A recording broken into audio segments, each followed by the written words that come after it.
अरुण शौरी की जो किताब है उसको एक किसी ने जवाब नहीं दिया है. There was a contribution from my side also.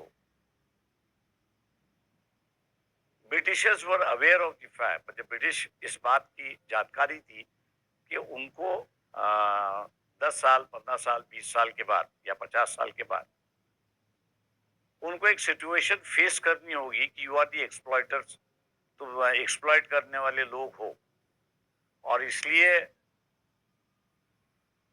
उनको बचाने के लिए कोई ना कोई तो भी होना चाहिए. इसलिए उनका स्टैंड अगर देखोगे कि कलकत्ता से राजधानी दिल्ली लेने लेने तक उन्होंने अपना रवैया जो है पूरा बदल दिया है.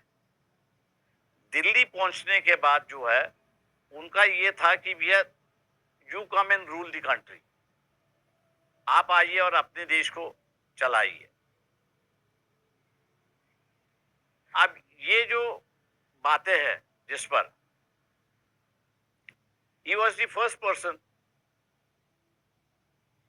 to say across, but Dr. Ambedkar was the first person to say कि भाई ब्रिटिश जाना चाह रहे, वो छोड़ना चाह रहे, आजादी देना चाह रहे, हम लोग बैठ के इसको क्यों ना डिसाइड कर ले कि कैसा करना है.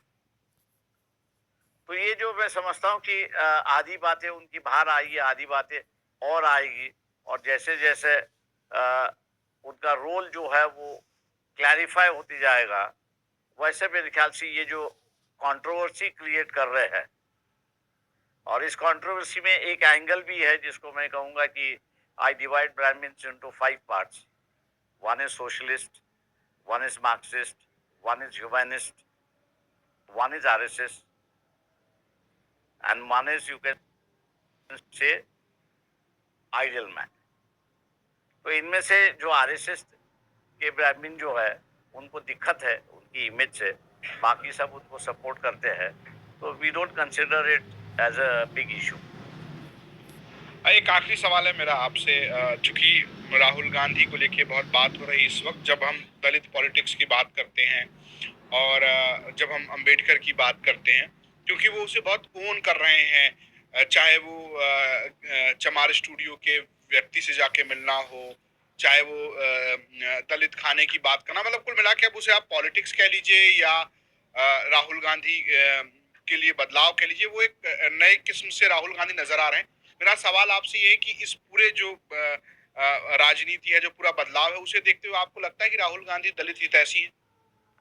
देखिए, मैं सिंबॉलिज्म, दलित मूवमेंट जो है, ये आदिवासी मूवमेंट जो है, ये सिंबॉलिज्म से बाहर आ चुकी है, और जितना आप सिंबॉलिज्म दिखाने की कोशिश करोगे उतना मैं समझता हूं कि लोग उसको मान्यता नहीं देंगे. हार्डकोर इशू पर आके अगर बात होगी, जैसे कि अभी ये बिल की बात आई, यूजीसी की, इस पे अभी तक राहुल गांधी ने अपना स्टेटमेंट नहीं दिया है. तो लोग यही पूछ रहे कि ये ईडब्ल्यू, इकोनॉमिकली बैकवर्ड क्लास जो है, और ओबीसी जो है, इनके बारे में इनकी राय है या नहीं है. मैं उम्मीद करता हूं कि हफ्ते भर में उनका अगर स्टेटमेंट आता है तो पोजीशन क्लैरिफाई हो जाती है कि उनकी पार्टी की क्या स्टैंड है. सर, कांग्रेस पार्टी के साथ आपका बीएमसी के चुनाव में गठबंधन हुआ था, मिलकर लड़े थे आप, कोई असर नहीं दिखाया, फ्लॉप ही हो गया, क्या वजह रही? देखिए, ये समझौता मैं अगर कहूं तो कांग्रेस पार्टी के सेंट्रल लीडरशिप ने लीड लेके बनाया था, ऐसा मैं मानता हूं. बम्बई की उनकी एक अलग से कमेटी है जो महाराष्ट्र स्टेट कमेटी के कंट्रोल में नहीं है. वो नहीं चाहती थी कि ये समझौता हो, और इसलिए कई बार हम लोग ने कोशिश की कांग्रेस को बता दी कि भैया आपका जो मुस्लिम वोटर है वो शिफ्ट होते जा रहा है, और इससे ना आपको फायदा हो रहा है ना हमको फायदा हो रहा है. लेकिन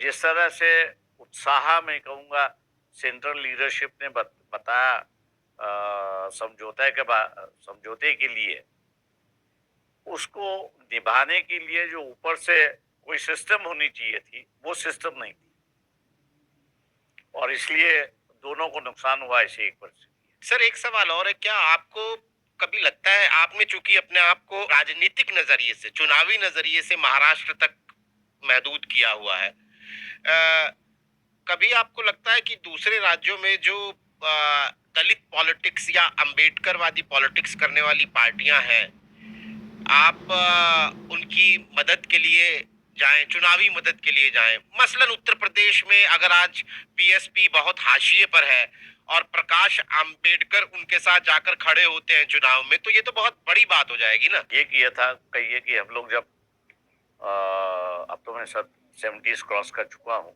जी। लेकिन प्राइम में हम लोग जब थे 90s इनटू 2000 के आसपास, तो आप कहिए कि हम लोग 3 जन थे, माइसेल्फ, रामविलास पासवान, कांशीराम जी। एक अंडरस्टैंडिंग हम लोग ने कर ली थी कि we will not interfere. Okay. और इसलिए मैं कहूँगा कि बिहार में रामविलास पनप सके, उत्तर प्रदेश में कांशीराम जो है, सदर्न स्टेट्स में जो है, महाराष्ट्र और आंध्र और तमिलनाडु में जो है, वो हम लोग वहां पर एक अपनी छवि बना सके, तो एक अंडरस्टैंडिंग थी ऐसा मैं मान के चलता हूँ। अभी जो है वो इन स्टेटों के अंदर जो इंडिपेंडेंट लीडरशिप चाहिए थी, वो इंडिपेंडेंट लीडरशिप है नहीं, और इंडिपेंडेंट लीडरशिप ना होने की वजह से वो अपना डिसीजन नहीं ले पा रहे। मतलब मैं तो मदद करने के लिए तैयार हूं, अगर मायावती कह रही है कि हमारे बगल में आके खड़े हो जाओ, तो आई एम रेडी।